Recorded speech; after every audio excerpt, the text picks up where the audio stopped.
Então, boa tarde a todos, todas. O professor Murilo já conversou com vocês, já falou. Eu sou o coordenador de uma rede de preservação digital que está sediada no IBIT. O IBIT, vocês sabem, Instituto Brasileiro de Informação, Ciência e Tecnologia. Ele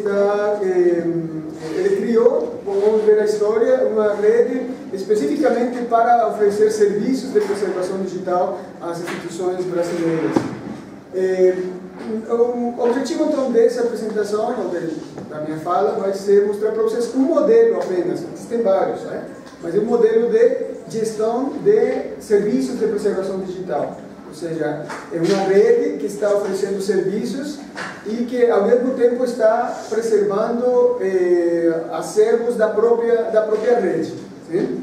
Então vamos ver como se forma. Aqui, na primeira, vocês vão ver que está os patrocinadores, os que participam, né? É uma rede mantida pelo governo do Brasil, pelo Ministério da Ciência, Tecnologia e Inovação. Tivemos apoio da FINEP também no início, e o IBIT é a sede dessa rede.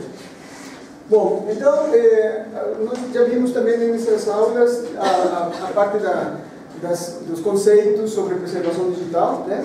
E entre eles vimos que a preservação digital trata de conteúdos digitais. Ou seja, o seu objetivo principal é de que existam, ou que sejam realizadas tarefas, atividades enfocadas na preocupação de permitir que a acessibilidade, o armazenamento e toda a parte de uso dos dados a longo prazo seja garantida pelas instituições. Para isso, as instituições precisam fazer o quê? Precisam aplicar normas, precisam aplicar também algum tipo de técnicas, ter também em seu quadro de profissionais, pessoas que conheçam as técnicas de preservação digital. Então, esses mecanismos, essas pessoas, esse conjunto de coisas, né? É necessário que sejam bem especificadas pelas instituições. Sim? O IBIT, como falei para vocês, é um instituto dedicado à pesquisa na área de ciência da informação. Nós não somos um órgão regulamentador, então nós não podemos mandar ou obrigar as instituições a usar tais e tais soluções. Apenas podemos informar, podemos dar algum subsídio para o uso dessas ferramentas. Sim? Então, no caso da preservação digital, existem já modelos internacionais, né, de como devem funcionar. E o modelo internacional mais usado, que é aceito por todas as organizações que têm algum projeto de preservação digital, é o modelo OAIS, Open Archiving Initiative System. Bom, esse projeto, ou esse modelo, foi criado pela NASA, depois virou uma norma ISO. E o que nos quer dizer nele?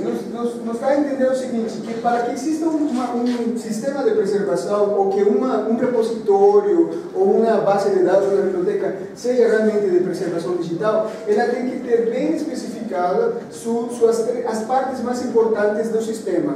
A entrada dos dados, a parte da gestão dos dados e a parte do uso dos dados. Isso tem que estar bem especificado. Assim como também uma quarta parte, que seria a parte de planejamento. A parte de planejamento e da gestão dos dados. Ou seja, um projeto, um sistema de preservação digital para uma instituição tem que considerar essas quatro partes. Se não tem essas quatro partes bem claras, ele não é de preservação. É apenas um lugar para você guardar coisas. Sim?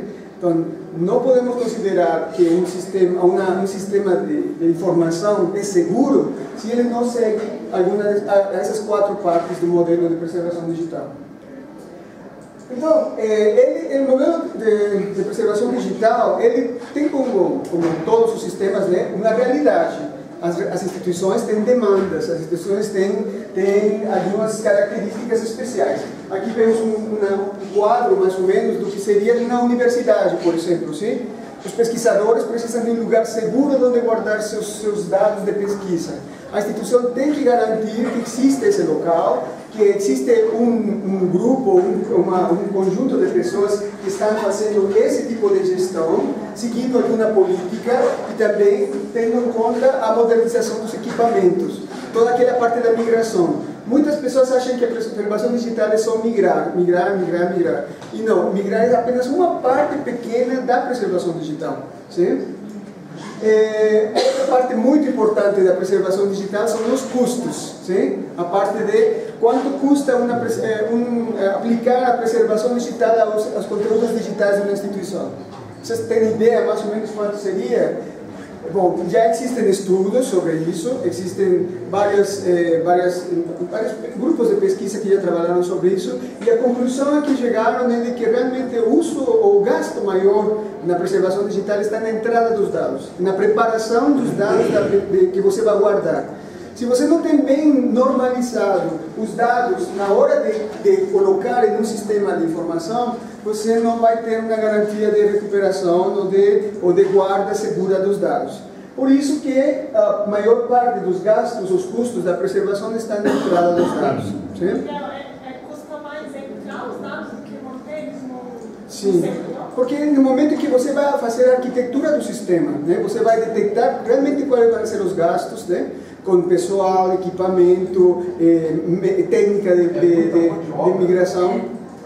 Exato. Então, esse aqui é o momento maior.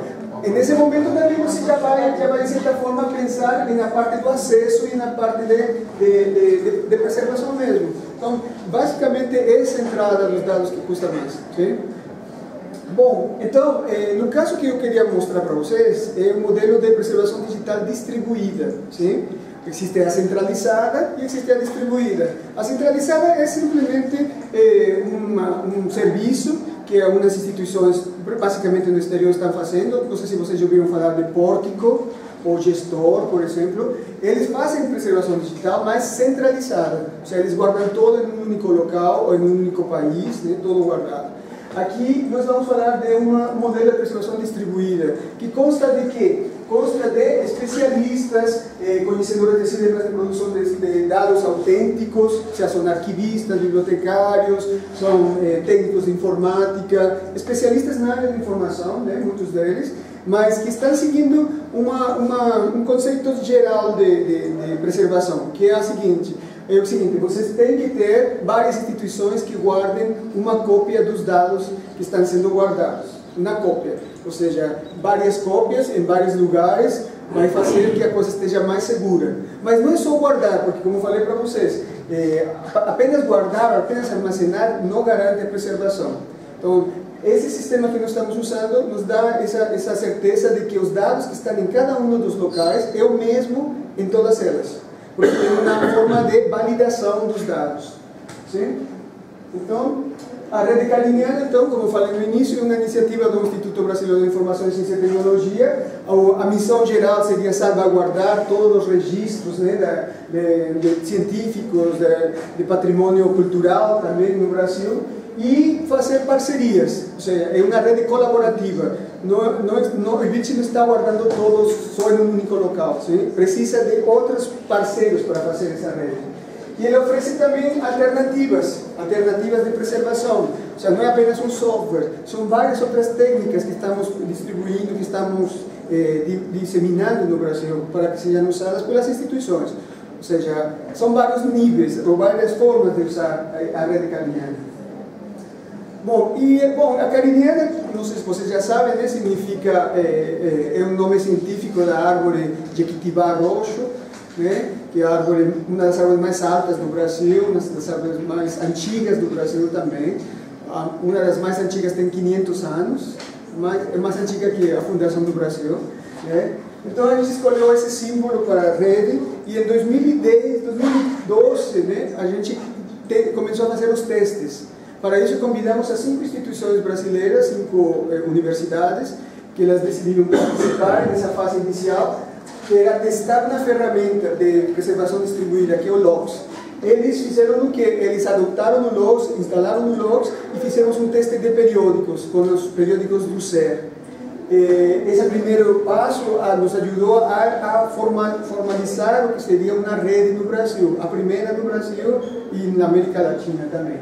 Em 2013 se oficializou então, sim. As teses também vão entrar.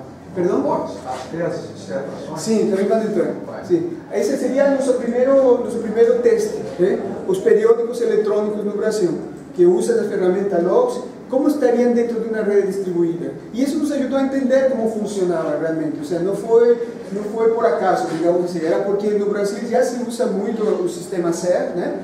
E seria mais fácil de fazer esse tipo de rede. Acho que o laptop está sem bateria. Juliana, bateria. Estava ligado aqui. Peraí, ela está desligada agora. Liga lá, a regra todinha. Não, em cima.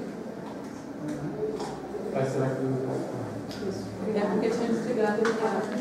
Tá tudo bem? Bom, então onde parei nos primeiros passos. Então, esses primeiros passos, como eu falei para vocês, tiveram como objetivo testar o funcionamento da rede. Ou seja, nós não sabíamos se ia funcionar, nós conhecíamos a rede Logs no exterior, como ela funciona, porque lá no exterior são as bibliotecas que fazem o contrato com a Aliança Logs, com a Universidade de Stanford, e pagam para que seus conteúdos sejam preservados lá dentro. Aqui no Brasil, nenhuma universidade ou biblioteca tinha pago para o Logs fazer isso. No exterior se faz isso. Mas é um esquema que, de certa forma, aqui no Brasil a CAPES poderia fazer. Sim? Mas a CAPES, em realidade, ela está usando Pórtico, porque os periódicos que ela divulga, né, dá através do portal, eles têm acordo com o Pórtico para guardar uma cópia de seus conteúdos lá. Então, dentro do contrato da CAPES está o contrato com Pórtico, para que uma cópia seja guardada e um dia, se desaparecem essas bases, eles possam acessar as bases internacionais também, via Pórtico. Sim? Mas não entraram nas revistas brasileiras. Então, em certa forma, as revistas brasileiras não estavam preservadas. Então, nosso objetivo era preservar todas as revistas brasileiras, nesse primeiro momento. Aí fizemos uns testes, vimos que o Logs, no acordo com o Logs, no convênio com a Stanford, ficou claro que vamos fazer a preservação dos periódicos, dos livros abertos, que estão no portal do livro aberto do IBICT, e das teses e dissertações que estão no DSpace. Okay? Só para começar, né? Isso foi no primeiro ano e até 2014 renovamos esse acordo, esse convênio, e agora vai entrar outro tipo de documentos também na rede. Bom, mas por que coloquei aqui a política? Uma das coisas que fez a rede cariniana funcionar foi o estabelecimento de uma política digital, de preservação digital da rede. Se nessa política não teríamos um fundamento para o funcionamento da rede. Por que estou falando isso? Porque muitas instituições acreditam que só usando uma ferramenta já resolveu. Não, ele tem que ter por detrás uma política, várias políticas em realidade, mas a de preservação digital é fundamental. Sim? Se nela, como falei para vocês, se nessa política, que seria o planejamento da preservação digital, vocês têm apenas lugares onde vocês armazenam, não tem lugar onde você preserva. Então, a política, no caso da rede cariniana, é uma política de rede, não uma política de instituição. Então, as instituições parceiras, elas concordam, elas aceitam essa política, mas depois da política vem os acordos. Ou seja, cada instituição tem que assinar um acordo com a rede cariniana. E é o reitor que tem que assinar, é a diretora do IBIC que tem que assinar, e lá estão as especificações de funcionamento da rede. Isso tem sido assim, já foram assinados vários desses acordos, outros estão em negociação, não é fácil, mas porque tem várias coisas que têm que ser negociadas e adaptadas para cada instituição, mas o IBIC, por exemplo, tem um modelo de acordo que tem que ser assinado desse modelo e nós apenas adaptamos para a rede cariniana. A Biblioteca Nacional está entrando também? Ainda não entrou. Não. Aqui está entrando agora o Arquivo Nacional. Ótimo. Sim. Bom, então, qual seria esse sistema de gestão da preservação digital distribuída? Para que seja distribuída, como falei para vocês, teria que estar em vários locais, sim, e comunicados entre si. é o modelo de verificação de integridade peer-to-peer, ou seja, cada um deles tem um conteúdo igual e entre elas se validam para ver se os conteúdos estão 100% iguais. Sim? Se alguma delas não estiver completo, as outras ajudam para que seja completado todo o conteúdo em cada uma delas. É um sistema muito interessante. Como falei, segue o modelo AIS, de toda a parte de especificação da entrada dos dados, e a parte de armazenamento e a parte de saída, ou seja, como vai ser recuperado daqui a 10, 20 anos. A parte da migração também é automática. Ele faz uma atualização dos formatos para que, por exemplo, se vocês depositaram, ou a instituição depositou hoje, daqui a 20 anos a versão nova seja disponível para o usuário. Então, isso foi também uma coisa que nos convenceu. É arquitetura distribuída, se integra com outros softwares, isso também foi muito importante porque isso nos garante que qualquer formato de documento digital, qualquer base de dados, vai poder ser preservada na rede cariniana. Sim? Bom, o crescimento foi bastante interessante nos últimos 2 anos, né, de 2013 até hoje, né? Esses são dados de fevereiro, já tem outros dados. Está crescendo bastante, as parcerias são de vários tipos, vou mostrar para vocês, mas a que mais nos interessa é a parceria da infraestrutura, compartilhamento da infraestrutura. Agora já vamos ser 10, já somos 10 instituições participantes, ou seja, são instituições que são responsáveis pela sua infraestrutura e da guarda dos dados localmente. Sim? Eles estão participando lá, são 10 porque temos, nesse momento temos 10, agora são 11, porque a 10ª é o Jardim Botânico de Brasília.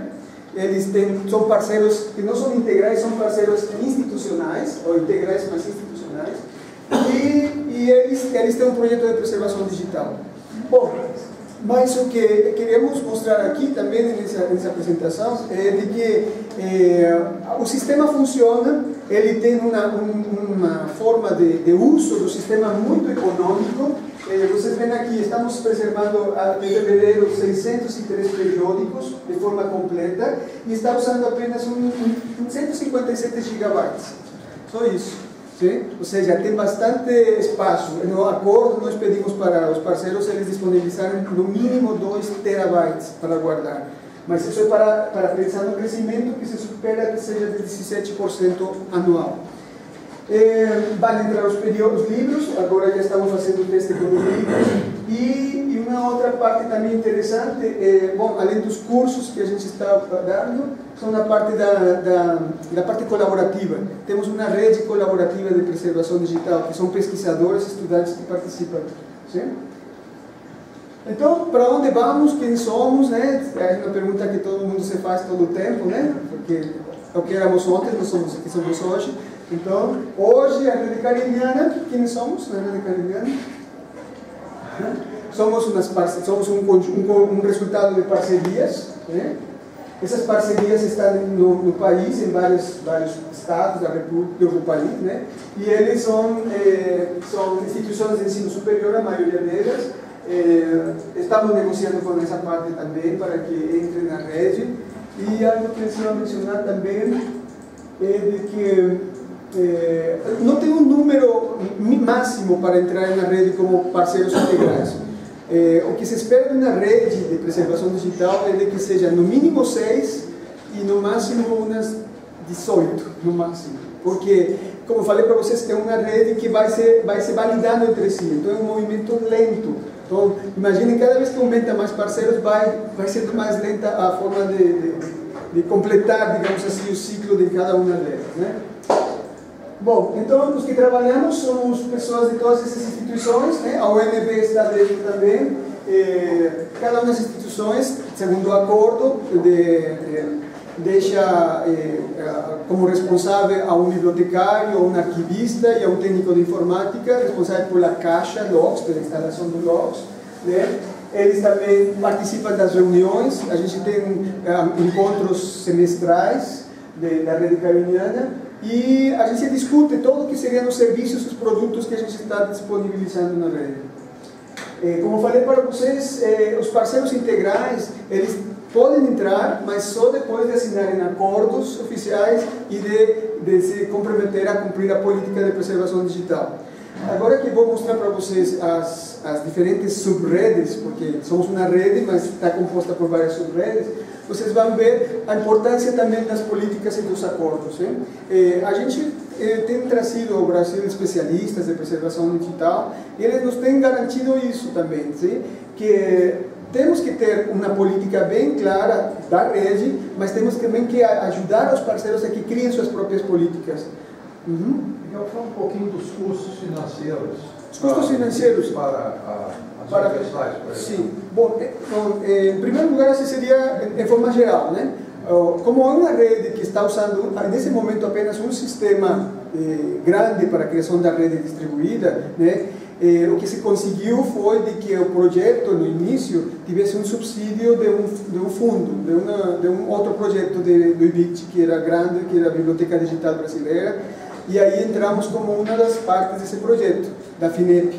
Isso nos ajudou a pagar a Stanford University para nos dar apoio na criação da rede. Isso funcionou um ano, mas para vocês participarem da Aliança Logos, você tem que pagar ela anualmente. Sim? Então, é um preço um pouco alto para uma única instituição, mas seria mais caro se cada uma das instituições da rede pagassem. Então, nós fizemos um acordo com o Stanford e eles nos deram um único valor para que todas as instituições que quisessem entrar não pagassem. Então, o IBIT é a única instituição que está pagando uma anuidade. Já conseguimos que esse orçamento seja oficial, seja federal.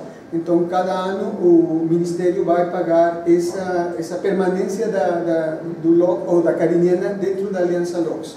Isso para a criação da rede distribuída, sim? Porque os outros softwares que a gente está disseminando, eles são gratuitos, são software livre, o Logos também é livre, é software, esqueci de falar, né? É um software gratuito, software aberto, mas o suporte, o pertencer à aliança, isso é o que eu pago, sim?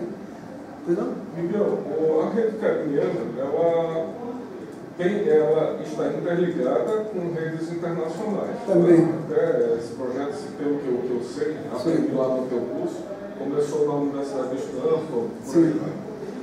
Nos dois slides anteriores, no documento de preservação digital, fala o seguinte: com especialistas conhecedores de sistemas de produção de materiais autênticos e de instituições que validem seus objetos digitais. Sim. Como é uma rede a nível internacional, né, e cada país tem sua regulamentação em relação à autenticidade, né, e à validação de objetos digitais, como essa rede trata os objetos digitais referentes a documentos digitais, documentos assinados digitalmente? Existe alguma preocupação com esse aspecto legal da coisa? Sim. Olha, como eu te posso explicar? Sim, existem regulamentações específicas para diferentes tipos de documentos, sim? Ou seja, a categoria de documentos, você sabe, são de vários tipos. Mas uma rede distribuída, na qual você apenas vai preservar, você não vai dar acesso nenhum, sim? Ou seja, nós não somos uma rede de acesso, somos de guarda. A regulamentação do objeto, de que se ele é original, se ele é autêntico, é na instituição origem, sim? Então, se Stanford, ou Harvard, ou Brasília, ou UNB, eles não validam seus objetos, não é problema da rede. Nós estamos apenas preservando o que vocês pediram para ser preservado. Recebeu até aquele momento. Até aquele momento, exatamente. Sim? Conectado com o Arquivo Nacional agora, esse aspecto aqui... Exatamente. Porque, como eu te falei, a rede vai ser várias subredes. O modelo que nós criamos ou fizemos foi bastante bem feito, de certa forma, porque dividimos os acervos. Ou seja, não juntamos tudo em um único local, ou em uma única, como se diz, guardando tudo em um único local. Ele, em realidade, o que está fazendo? Está dividindo os acervos para poder ser, é que tem que explicar isso aí, para você poder recuperar, dependendo da instituição que participa. Você entende? Porque existe um uso de uma rede Logos, né, que guarda tudo em um único local da instituição. Então, ele guarda teses, dissertações, livros, periódicos, arquivos administrativos, né? Para eles diz que está ok. O aspecto legal ele é distinto de país para país. Sim, né? sim. A minha preocupação não é exatamente com o documento Word que a gente cria e já joga na carinha, mas seriam aqueles documentos com assinatura digital, né? Que são colocados numa rede dessa. Ou seja, alguns documentos ele tem um prazo de validação bem curto. Sim, também. Em torno de, digamos, 5 anos. Só que a preservação digital, ela extrapola muito. Você acaba de falar isso, exatamente. Ou seja, o que entra numa rede de preservação digital a longo prazo são os documentos permanentes. São aqueles que já terminou o processo de fluxo de produção, digamos assim. É só aqueles que entram aqui. Sim? Bom, mas deixa agora que entre nas redes, você vai entender um pouquinho mais. Bom, por que mencionei aqui as parceiras institucionais? Porque, em realidade, não toda instituição pode guardar todo, ou não pode guardar o todo dos outros. Então, por isso, algumas instituições que têm projetos pequenos de preservação digital podem fazer parte da rede cariniana. E uma delas, com a que começamos, foi com o Jardim Botânico de Brasília. Eles têm um projeto de preservar os herbários. Eles têm muitos herbários digitais. E isso nós entramos em contato e decidimos participar de um projeto que o IBIC também já tem um projeto com eles, que é Saberes do Cerrado. E nele tem muitas, aquela biblioteca digital de Saberes do Cerrado, que tem muitos dados e que nesse momento eles estão interessados em que seja preservado de uma forma segura. O que queria mostrar para vocês aqui é que é uma evolução, digamos assim, né? Estamos nesse momento agora de que estamos saindo de uma primeira subrede de periódicos para passar para outras, né? E no futuro, o que se esperaria é de que as instituições tenham sua própria rede, sim? Cada uma instituição cria sua própria rede, sim? Mas para isso precisa de bastantes acordos, digamos assim, né? Vou explicar por quê. Sim? Na próxima. Bom, isso aqui requer também uma explicação separada, porque é o que está por trás da cariniana. São muitas pessoas que estão por trás. Lembrem que falei que não é uma rede do IBIT, é uma rede na que o IBIT coordena apenas. Sim? E para que funcionem os serviços e produtos, não podemos dizer, o IBIT que tem que criar os produtos, o IBIT que tem que criar os serviços. Essa foi uma discussão que se teve no início, porque o IBIT tem uma área de pesquisa no Rio de Janeiro, que são os pesquisadores e professores do IBIT. Sim? Eles que estão fazendo a pesquisa lá. Sim? Mas nós não podemos pedir para eles, façam pesquisa para a rede cariniana, né? Para que nós resolvamos nossos projetos, nossos produtos e serviços. O que foi decidido? Que os especialistas, que as pessoas que trabalham em preservação digital no Brasil, nos ajudassem a criar esses produtos e serviços. Então foi criada uma subrede, um serviço de preservação digital, um grupo de pesquisa cadastrado no CNPq. Sim? Esse grupo de pesquisa, na rede cariniana, tem o nome de Rede de Pesquisa DREADE, e ele é usado dessa forma, como se fosse um grupo de pesquisa cadastrado no CNPq, mas ele é diferente, porque os grupos de pesquisa do CNPq são grupos ligados a universidades. Sim? Nossa rede é ligada nosso grupo é ligado a uma rede, sim? Por isso tem características diferentes das normas oficiais do CNPq. E nelas temos professores, alunos, pesquisadores, técnicos também, como está lá especificado. Mas para nós na rede, eles também são, as linhas de pesquisa são em realidade grupos também para nós. Sim? Deixa eu ver se eu tenho aqui. O total dos grupos de pesquisa, por exemplo, nesse momento, na rede de pesquisa, temos 71 colaboradores. São 71 pesquisadores, alunos, estudantes, né?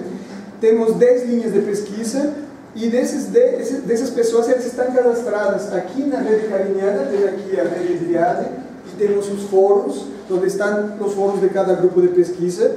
Eles estão cadastrados lá e eles colaboram com seus projetos também. Então, eles nos informam dos seus projetos. Já temos 23 projetos de pesquisa informados e todos eles estão colaborando com os serviços e produtos. Estamos criando 10 novos produtos e serviços na cariniana, e esses 10 produtos e serviços têm os colaboradores dos grupos, que estão nos ajudando a criar. Então, o que a gente faz? A gente entra em contato com eles, repassa para eles atividades, eles escolhem quais atividades podem fazer e nos mandam os dados. Então, nós estamos criando vários produtos e serviços, por exemplo, deixa eu ver se tenho aqui alguns deles.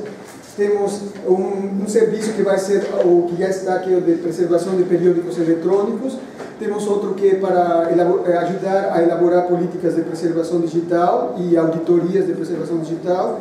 Outro para a preservação de arquivos, de acervos arquivísticos. Outro para criar um catálogo de acervos digitais preserváveis no Brasil. Isso é muito importante, no exterior se está fazendo também. Você faz um mapeamento de tudo que existe no país, sabe, de acervos digitais, e se analisa qual é o seu status digital, qual é o status de preservação que ele tem, né? Temos outro serviço que trabalha com a parte de Big Data, que são as fontes de informação e gestão de preservação de dados científicos. Temos a arquitetura de centros de memória digital, né? Esse também é um serviço de pesquisa, né? Para ajudar as instituições na criação de seus centros de memória institucional. Que mais temos aqui? Temos os cursos, também nos estão ajudando a criar os cursos. Os dicionários também, estamos criando um dicionário de preservação digital. E a avaliação de softwares de preservação digital também. Acho que só. E um diretório de especialistas também. Então, esses 71 colaboradores nos estão ajudando com isso. Material didático, manuais, livros, sim, né? Isso está na parte de cursos e aulas aulas e cursos técnicos de preservação digital.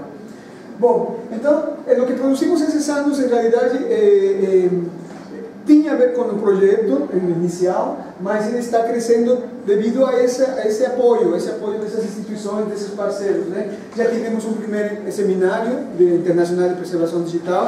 O próximo, vocês já sabem, né? Vai ter aqui em Brasília de novo. Acho que vocês já têm esse cartaz, né? Esse daqui, né? Já tem, né? Sim. Vai ser agora em agosto. São 2 eventos em realidade, mas estão os dois ao mesmo tempo. Vai ser uma mesa, vai ser uma mesa, vai ser outro, mas vai vir pessoal do exterior, vai vir pessoal do Centro de Curadoria Digital de Londres, vai vir alguém do projeto Edina, vai vir da Universidade de Barcelona, vai vir também do Arquivo Nacional, onde mais? Agora estou esquecendo. Mas são bastantes pessoas que vão nos ajudar a pensar um pouco mais sobre preservação digital. O encontro já estamos no 4º encontro, vai ser também em agosto, e realizamos também reuniões regionais com os parceiros, né? Além do texto, que é a edição especial da Ciência da Informação sobre Preservação Digital, que saiu ano passado. Bom, então, esses são os produtos, essas são as coisas que estamos fazendo agora, nessa etapa, mas o mais importante é o que vem agora, que são os grupos, as subredes, sim? Vejam aqui, a rede brasileira, o que estamos tentando fazer é atender às necessidades de preservação, mas por tipo documental. Essa é uma característica da rede. Não estamos fazendo uma coisa por tipo de instituição, estamos fazendo por tipo documental. A primeira subrede, como falamos, é a de periódicos eletrônicos. A segunda está sendo agora, já passamos a etapa de teste, das teses e dissertações. E as duas que estão já em andamento, em início, é a de acervos arquivísticos e a de repositórios digitais de pesquisa, né? Bom, por que pensamos dessa forma, né? Porque no Brasil, como em outros países, já se usa muitos sistemas de gestão de informação digital, né? São sistemas eletrônicos de gestão. Nós, no IBIT e também, não sei, no Brasil, basicamente, se faz mais ênfase nos sistemas abertos, né? Software livre, e alguns deles já têm alguma forma de preservação, digamos assim, embutida, né? Que pode ser uma forma de comunicação com um sistema de preservação digital distribuído. Esses sistemas que a gente recomenda e fala deles nas reuniões, o IBIT também promove muito, são esses que estão aqui. É o Dataverse, da Universidade de Harvard, o CER, que vocês já conhecem, o Arquivemática, também, que é do Instituto International, o Conselho Internacional de Arquivologia, o DSpace, o COHA, que é para catálogos de bibliotecas aberto, o ICATOM para a gestão de dados arquivísticos, e o CORA, que é outro tipo de repositório igual ao DSpace. Bom, então, essa primeira subrede, como eu falei para vocês, esse foi o início da rede cariniana. Na primeira etapa, já passamos, como falei, de poucos periódicos, já passamos para mais de 600. O nosso objetivo é chegar aos mais de 1.200, 300 que existem no Brasil. E, se puder ver, essa foi a primeira etapa. Nosso contato com os editores está sendo através de um canal de comunicação no qual os editores nos informam como é que está o estado das suas revistas, porque a preservação de periódicos de acesso aberto, nós somos a primeira rede que faz isso. Ela é, de certa forma, aberta, digamos assim, às pessoas que querem usar, sim? Mas as instituições ou os editores que querem usar, eles têm que seguir um guia para saber como tem que estar especificados os dados dentro da revista para serem preservados. Então, isso foi a primeira coisa que fizemos. Tivemos esse suporte do LOGS, de Stanford, eles nos dão esse apoio. Nós monitoramos o funcionamento de cada uma das instalações do sistema e sabemos o status das revistas. Então, por exemplo, uma revista que tem todos os volumes guardados, né, vai ter a preservação deles até o ano de 2014. Isso por quê? Porque para ser preservado o volume tem que ser fechado. Sim? Então, só quando se fecha o volume é que pode ser preservado. Sim? Aqui temos mais ou menos como funciona o LOGS junto com o OJS, né, o CER. Né? Tem um plugin que seria aquele sistema que comunica o LOGS com outros sistemas. Sim? Ele reconhece que a revista ela tem um conteúdo digital e tem outros metadados. E depois, através de um sistema de Crowder, de coleta também, vai coletar os dados das edições, os dados dos metadados e também a certificação de que isso pode ser preservado. Então, quem conhece o CER sabe que existe esse manifesto dentro do CER, que se não estiver ativado não pode ser preservada a revista. Só quando estiver ativado, sim, quero que essa revista seja preservada, é que o LOGS pode coletar. Okay? Agora, na parte das teses e dissertações, nós começamos os testes. Era para isso necessário entender a lógica das teses e dissertações no Brasil. Vocês sabem que no Brasil temos vários sistemas, né? Temos o TED, não sei se vocês já ouviram falar, um sistema que o IBIT desenvolveu para fazer uma rede de biblioteca de teses e dissertações, que se comunica com outras redes internacionais, e depois criou uns mecanismos para poder coletar de outras bases de dados as teses e dissertações e poder exportar para a Biblioteca Digital de Teses e Dissertações geral, né? que é a que o IBIT faz. Então, nosso objetivo era preservar essas teses e dissertações. Mas para começar, temos que começar com um software específico. E o que descobrimos é que as teses e dissertações estão migrando, muitas delas, para DSpace. Sim? O sistema que está sendo usado nas bibliotecas digitais é o DSpace. Quando nós fizemos esse estudo com o DSpace, pode passar. E o DSpace existe agora várias versões, acho que já está na versão 5. Sim? O que acontece é que na versão 4 e 5, só a partir do número 4, é de que aparecem as opções de preservação distribuída.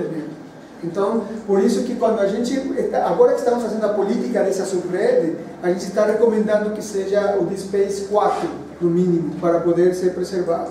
Sim? Então, as instituições estão migrando, de nossos parceiros, vários deles já migraram, outros estão migrando. Então, nós estamos esperando que pelo menos 6 tenham esse sistema atualizado para poder fazer a coleta geral das teses e dissertações dos parceiros. Assim que funcionar, a gente vai abrir para outras instituições que tenham DSpace com teses e dissertações. Né? Um problema que estamos já prevendo também que vai acontecer é de que as teses e dissertações muitas vezes não estão em uma biblioteca, não estão em um único local, ou seja, não é uma biblioteca de teses e dissertações, é um repositório institucional. E no repositório tem vários tipos de coleções. Então nós temos que fazer uma política para dizer qual que é a coleção do repositório institucional que vai ser coletada como teses e dissertações.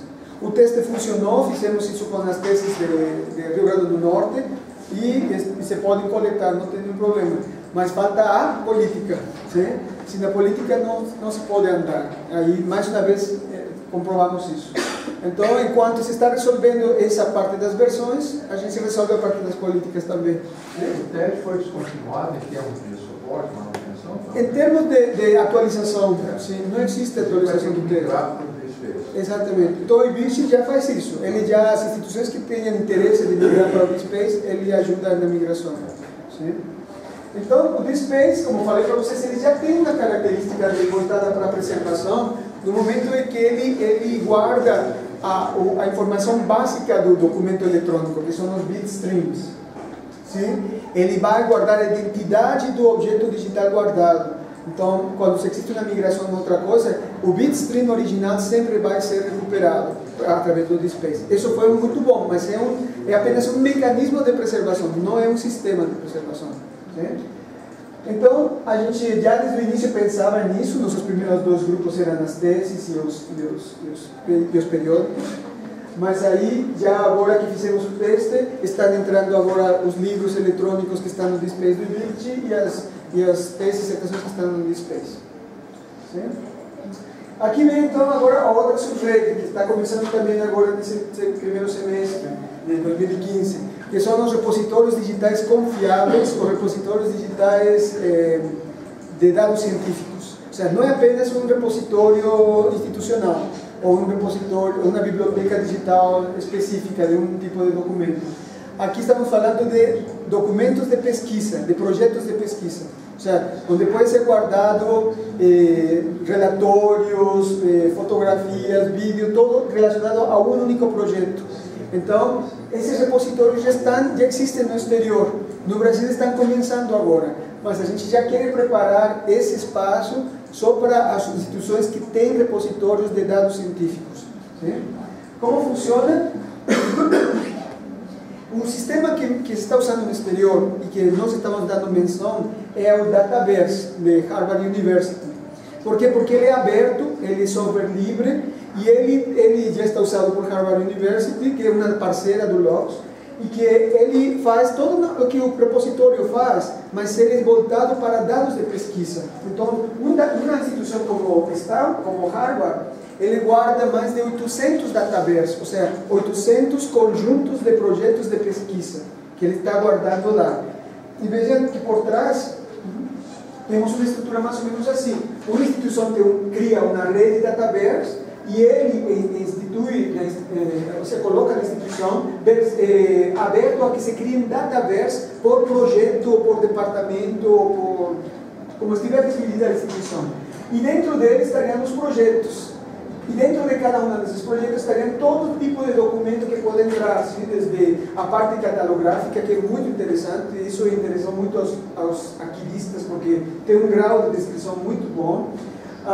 Todo tipo de formato de texto, de arquivo de texto, de bases de dados, de conjuntos de dados, de dados de imagens e fontes gráficas, né? Existem também.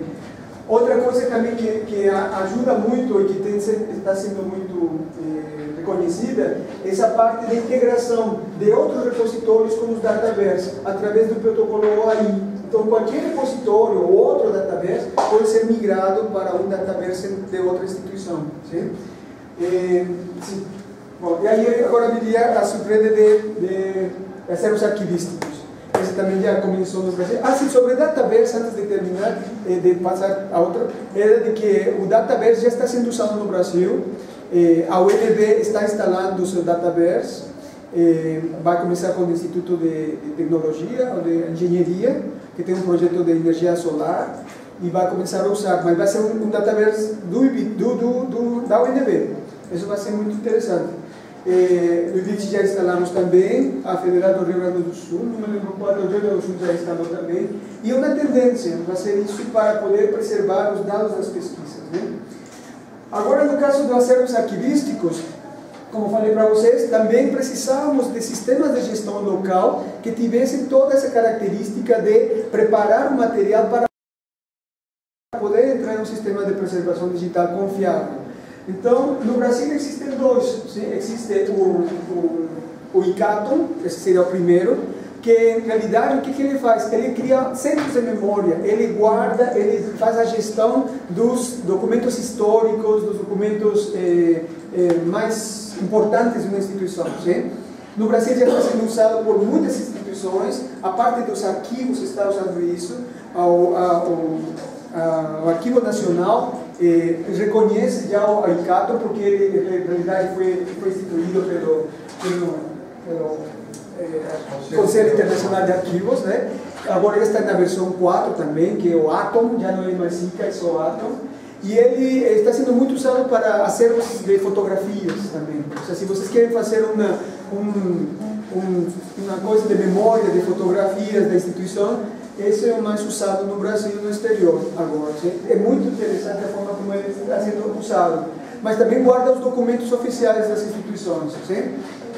Ele se comunica com logs e também se comunica com outro sistema que é a Arquivemática. Sim? A Arquivemática também foi criado por uma instituição de arquivo, e ele é como se fosse um logs, mas a nível local. Sim? Ele é um repositório confiável local. Ele não é para uso, esse aqui tem interface para uso externo, esse aqui não, esse é para guarda. No Arquivo Nacional, no projeto do Programa de Preservação Digital do Arquivo Nacional, eles estão usando a Arquivemática agora. Sim?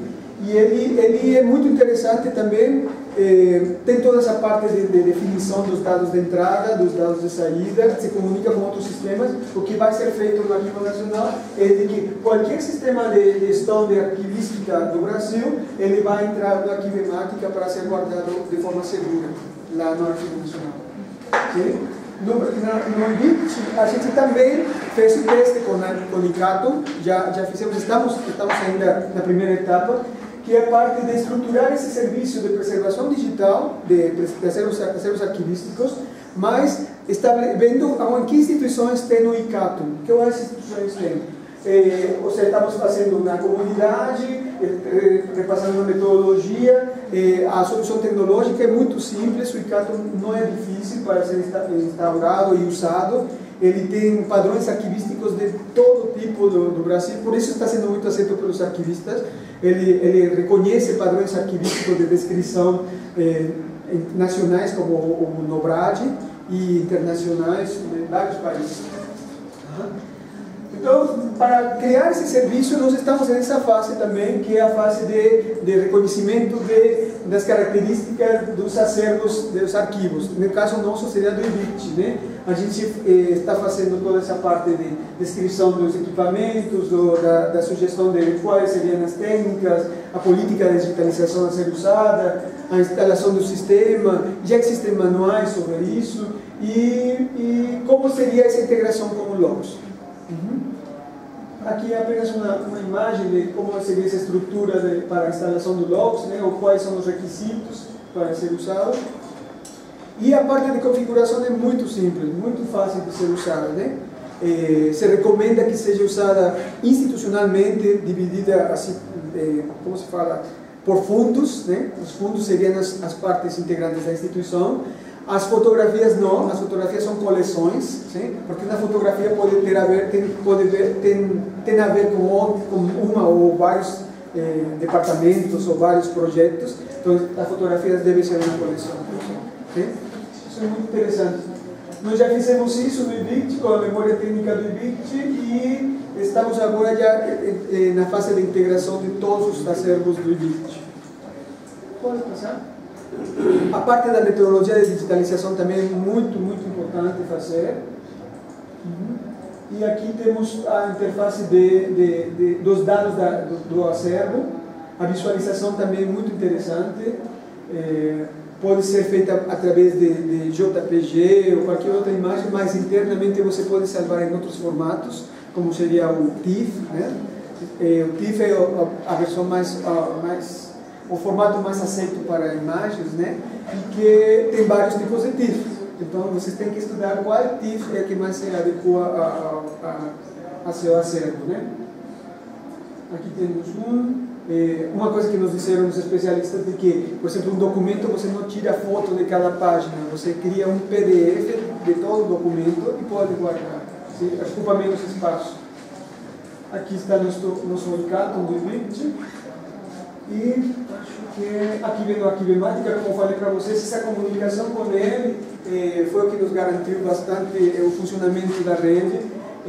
A Arquivemática ele está sendo usado como repositório confiável de uma instituição.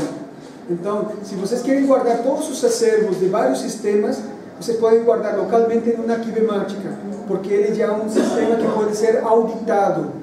Lembra da aula do professor Miquel sobre a auditoria? Uma auditoria, ela vai revisar todas as etapas do sistema ou software que vocês estão usando para preservar. Se ele não cumpre os requisitos da auditoria, ele não é preservável. Um dos sistemas de auditoria mais usados foi criado pela Library of Congress e pelo Instituto de Massachusetts, que é o TRAX. Ele é bastante completo e é muito exigente, digamos assim, nos detalhes para fazer de um repositório confiável.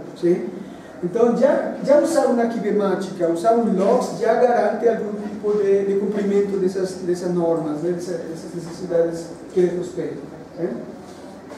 A arquivemática também não é um sistema para uso, não é para acesso, é para guarda. Isso ele é bastante usado. Agora no Arquivo Nacional está tendo já essa integração da arquivemática com os sistemas do Brasil. Isso é muito bom. Aqui vem outros que estamos também fazendo propaganda de certa forma, porque são software livre e eles se comunicam com logs, que o Koha, por exemplo, o IBIT vai usar o Koha para o catálogo novo do IBIT, que está fora de lá, não posso falar isso, mas vai ser usado, e é um software livre para catálogo de bibliotecas. Tem todas as etapas de empréstimo, tudo está aí e é gratuito. E outro que vem também é o Cora, que é mais para repositório de mídia, de multimídia. Está sendo muito usado por instituições que trabalham com gravações, com vídeos, com filmes, mas é bastante fácil e é gratuito também. Bom, o que vem a seguir, o que estamos fazendo, que já estamos pensando no futuro, a segunda etapa do subrede de periódicos. Vamos guardar os periódicos do cielo. Estamos começando agora com os periódicos da psicologia. Eles vão entrar e depois vamos a fazer isso para os periódicos do Brasil. A Biblioteca Virtual de Psicologia é um projeto muito interessante. Também acho que vamos começar por essa parte também. E a segunda etapa de preservação de teses e dissertações. Isso também, já começamos as negociações. Existe uma rede de logs que se chama MetaArchives, que eles já guardam todas as teses e dissertações, pode estar no Space, pode estar em qualquer outro sistema, eles trazem ele para o logs. Então esse vai ser o nosso segundo passo nas teses e dissertações, que não só se guardem as de Space. Algum projeto que existe sobre a internet brasileira? Não, ainda não. Já sabemos que existe uma possibilidade, mas falta a instituição que queira fazer parte. Uma archive, para puxar direto esse sistema, e preservar. E preservar também, mas eu acho que você precisa de instituições de peso, digamos assim, para fazer essa coisa oficial, Mas pode entrar sim. Eu acho que poderíamos começar com as páginas das instituições parceiras, talvez, para começar, Eu acho que poderia ser uma outra surpresa. E nosso passo seguinte também, agora em agosto, vai vir o diretor do Keepers Registry, que é um serviço do ICCN e de um projeto de preservação digital em inglês, que ele o que faz? Ele faz um serviço no qual você faz uma busca e você vai pesquisar por o periódico e ele vai dizer aonde está preservado, quem está guardado, o que está preservado. Para eles, como sistema seguro de preservação, estão apenas 12 sistemas. 12 sistemas estão aqui. Então, a Library of Congress, a British Library, o Scholar Portal, o Portico, o Logs, o ePod e outro da China também. Para fazer parte disso, você tem que passar quase por uma auditoria, e nós estamos passando por ela, na Cariniana, para poder fazer parte dessas agências também. Então, isso vai ser um passo grande, acho, para o semestre que vem. E por parte dos periódicos também, as revistas do CER, eles vão entrar em outro sistema de preservação, que o PKP vai ter uma caixa, uma rede de logs também, para os 14.000 periódicos que existem no mundo que usam o CER, e a Cariniana também vai esperar fazer parte dela também. Então, acho que aqui vem uma frase muito interessante do professor que é especialista em preservação digital. Ele diz que não cabe à ciência da informação a reconstituição do passado histórico, memorial. Antes busca entender a natureza dos registros e os fenômenos que envolvem a criação, o tratamento e o uso da informação. Ou seja, a ciência da informação cabe cuidar por antecipação, mantendo livre de corrupção, dano, perigo, entendimento apropriado ao ofício da curadoria, aquela função que busca zelar pelo interesse público sobre os produtos da inteligência. Ou seja, a preservação digital é uma função da área da ciência da informação. É algo que os cientistas da informação têm que fazer, né? Claro, temos que preocupar pela origem dos dados, né? A origem histórica, mas o foco, na realidade, é entender a natureza do registro, sim? Como ele foi criado, como é que ele mudou no tempo, né? Até chegar até nossos dias. Então, era isso que queria mostrar para vocês. Tem perguntas?